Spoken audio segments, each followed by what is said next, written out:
অপ্রাপ্তবয়স্ক মুসলমান নরনারীর বিয়েকে অনুমোদন দেওয়ার ৮৯ বছরের পুরনো আইন বাতিল করেছে ভারতের আসাম রাজ্য সরকার। এর বিরোধিতা করেছেন দেশটির মুসলমান নেতারা। আসাম রাজ্য সরকারের এই সিদ্ধান্তকে তারা নির্বাচনের আগে ধর্মের ভিত্তিতে ভোটারদের মেরুকরণের চেষ্টা হিসেবে দেখছেন। আসাম কেন মুসলিম বিবাহ আইন বাতিল করল, এ সম্পর্কে বিস্তারিত জেনে নেওয়া যাক। রাজ্যের এক মন্ত্রী জয়ন্ত মল্লবরুয়া বলেছেন, এই আইন খারিজের মাধ্যমে রাজ্যের সবার জন্য এক আইনের লক্ষ্যে ইউনিফর্ম সিভিল কোড চালুর দিকে আরও এক ধাপ এগিয়ে গেল রাজ্য সরকার।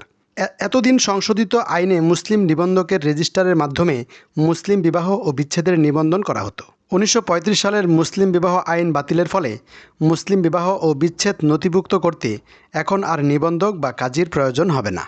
জয়ন্ত মল্লবরুয়া আরও বলেন, সকল মুসলমান বিবাহ সম্পর্কিত বিষয় এখন বিশেষ বিবাহ আইনের অধীনে পরিচালিত হবে। বর্তমানে আসামে যে ৯৪ জন কাজী রয়েছেন তাদের প্রত্যেককে এককালীন ২ লক্ষ টাকা করে ক্ষতিপূরণ দেওয়া হবে।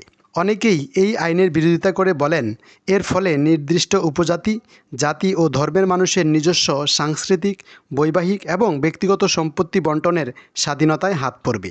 ভারতের বিভিন্ন রাজ্য এক দেশ এক পারিবারিক আইনের পথে হাঁটলেও বিভিন্ন আদিবাসী ও হিন্দু সমাজের মধ্যেও নানা বিপরীতমুখী আইন প্রচলিত রয়েছে।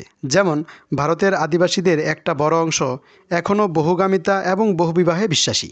বহুবিবাহ করার ক্ষেত্রে উত্তর পূর্ব এবং মধ্য ভারতের একাধিক আদিবাসী সমাজকে ছাড় দেওয়া হলেও মুসলমান সমাজকে তা দিতে রাজি নয় সরকার।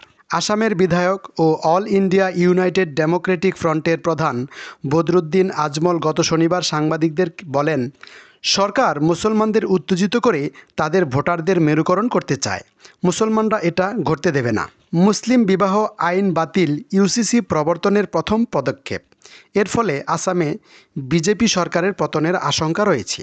পর্যবেক্ষকেরা মনে করেন, ১৯৮০ সালে দল গঠনের পর থেকেই বিজেপি সারা দেশে অভিন্ন দেওয়ানি বিধি চালু করার কথা বলে আসছে। বর্তমানে সব রাজ্যের উপর বিজেপির নিয়ন্ত্রণ নেই বলে বিজেপি শাসিত রাজ্যে প্রথমে এই আইন চালু করা হচ্ছে।